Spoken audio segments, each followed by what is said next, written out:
Салам, Экрам. Салам. Сен учурда Microsoft Эстонияда башкы программист болуп иштейсиң. Мен билгенден ар бир эле программисттикке баштаган адистин кыялы Microsoft же Fang деп аталган гигант компанияларга ишке кирүү болот да.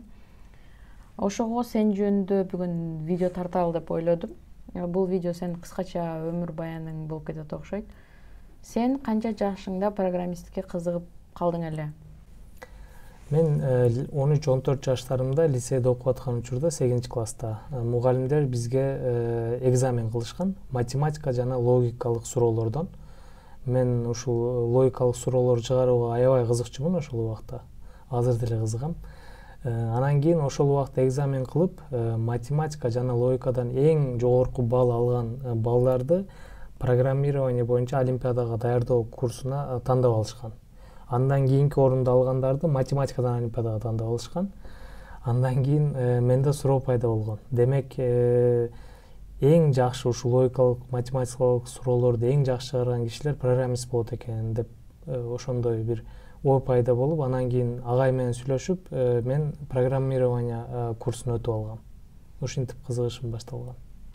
Андан кийин мен программирование курсун өттүм. Ал жакта даярданып баштадык. QBasic деген тилди үйрөндүк.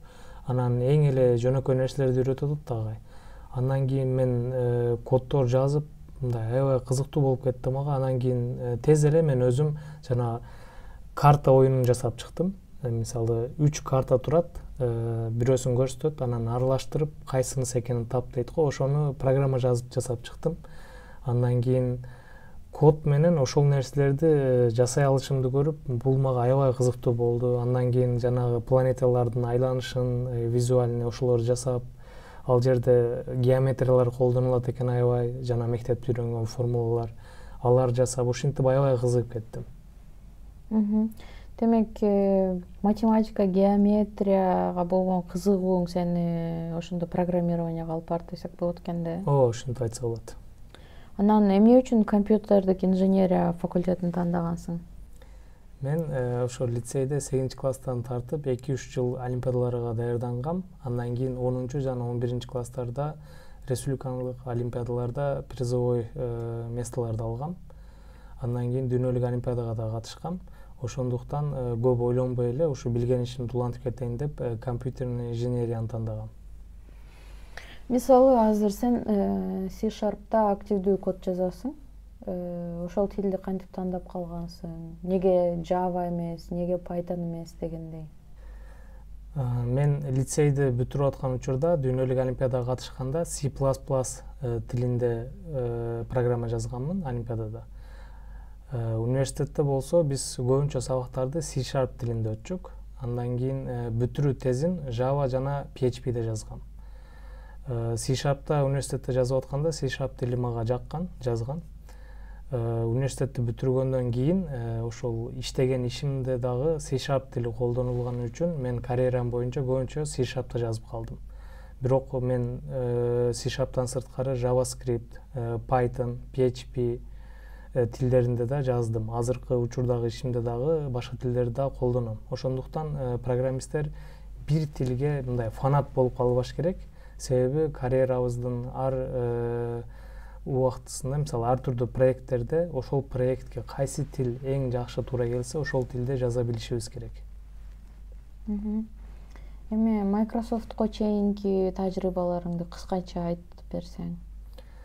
Университетти бүтүргөндөн кийин биринчи иштеген ишим логистика фирмаларына программа жазчык. Ал учурда desktop application жазчык. Биз ошол компьютерин алып, install деп жана exe файлдарды куруп, андан кийин биздин программаны колдончу. Ал иште мен аябай чоң даталар менен иштегенди тажрыйба кылдым. 3 жыл иштегенден кийин мен өзүмдү бир эле десктоп эмес, веб программирование, веб сайттар жасаш боюнча да тажрыйба кылгым келди. Андан кийин мен компанияны алмаштырдым, башка компанияга өттүм. Ал компанияда веб разработка, андан кийин мобилдик тиркеме жасоо боюнча тажрыйбаларым болду. Кийинчерээк Истанбулда 5 жыл иштегенден кийин Эстонияга көчүп келдик. Бул жакта 3 компанияда иштедим, Microsoft менен кошо. Биринчи компанияда биз авиакомпанияларга жанагы сиденьялардын аркасында экран болот го, ал жерден видео, фильм көрүп, же болбосо музыка угуп, оюн ойногонго болот. Ошол системаларды жасачу элек. Экинчи компанияда Эстонияда биз subscription management, Microsoft, Google, Kaspersky сыяктуу компаниялардын программаларын subscription'ын саткан жана аларды абонемент деп койсок болот. Абонементтик ошолорду управлять эткен бир системаны жасачу элек. Бүт чоң компаниялар менен интеграцияларыбыз бар болчу. Анын акыркы компаниям болсо азыркы учурда Microsoft. Microsoft'ко кирүү үчүн канча жылдык тажрыйба керек?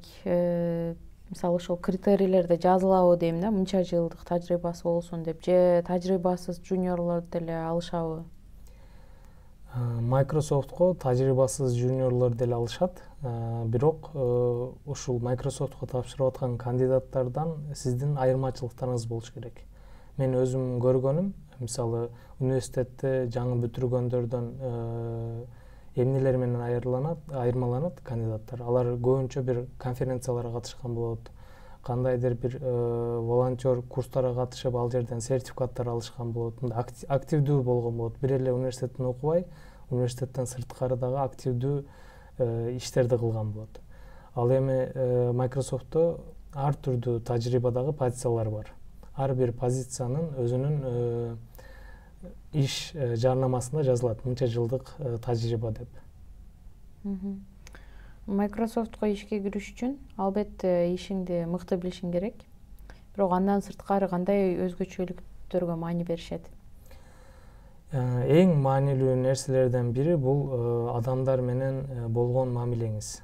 Сылык мамиле жасап, анан кийин өзүңүздүн оюңузду, пикириңизди кантип түшүндүрөсүз, бирөө сизге ой пикирин бөлүшкөндө кантип кабыл аласыз, ошол нерселер маанилүү. Microsoft бул international компания, көп улуттуу компания. Ар бир улуттан келген адамдардын өзүнүн жашоосу, культурасы өзгөчө болот. Алардын баарына жакшы позитивдүү жактан жакындашуу, сый мамиле ар бирине. Андан кийин дагы бир маанилүү нерсе бул канчалык жакшы программист болсоңуз дагы ошол жасаган ишиңизди жакшы көрсөтө билүү, өзүңүздү жакшы сатуу, мындайча айтканда. Ушул нерсе да маанилүү. Акыркы суроом, мисалы азыр учурда программист болуп иштеп аткандарга же junior болуп киргиси келген студенттерге мен билишимче компьютер инженерия, компьютер сайенс билими болгондорду алышат junior катары. Juniорлорго. Ошол адистерге Microsoft'ко киргиси келген кандай кеңештерди бересиң? Биринчиси сен айтып кеткендей эле junior болуп университетти бүтүрүп junior болуп тажрыйбасыздар иштей алыш үчүн бул сөзсүз түрдө компьютер инженерияга байланыштуу университеттен окууларды бүтүшү шарт. Ал эми тажрыйбалуу болгондорго университет шарт эмес. Бул жерде тажрыйба маанилүү. Канчалык жакшы ишиңизде тажрыйбаңыз болсо да, канчалык жакшы билсеңиз дагы Microsoft'ко ишке тапшырардан мурда жакшы даярданышыңыз керек интервьюларга. Ар бир интервьюда бир канча этап болот. Ар бир этабына өзүңүз убакыт бөлүп, андан кийин мок интервью деп коет. Кимдир бирөө менен мындай как будто чындап интервью болуп аткандай даярданып, ушундай даярдануулардан өтүшүңүз керек. Бир эле жакшы билгениңиз жетпейт. Мисалы кодинг интервьюсуна LeetCode сыяктуу вебсайттардан бир 50-100 жок дегенде суроолорду чыгарып, андан кийин soft skill интервьюлар болот. Мисалы менеджер менен урушуп калдың, командаңа бирөө менен түшүнүшпөй калдың, эмне кылдың деген суроолорго чыгышы мүмкүн болгон бир 20-30 суроону даярдап, ар бирине детально өзүңүз жооп берип даярданышыңыз керек. System design деген интервьюсу бар. Ар бир интервьюга издештирип, ал интервью эмне, кандай суроолор чыгышы мүмкүн деп даярданып, мүмкүн болсо Microsoft'тон мурда башка компанияларга тапшырып, алардын интервьюсуна кирип, интервью тажрыйбасы алып, андан кийин Microsoft'ко тапшырсаңыз жакшы болот. Чоң рахмат.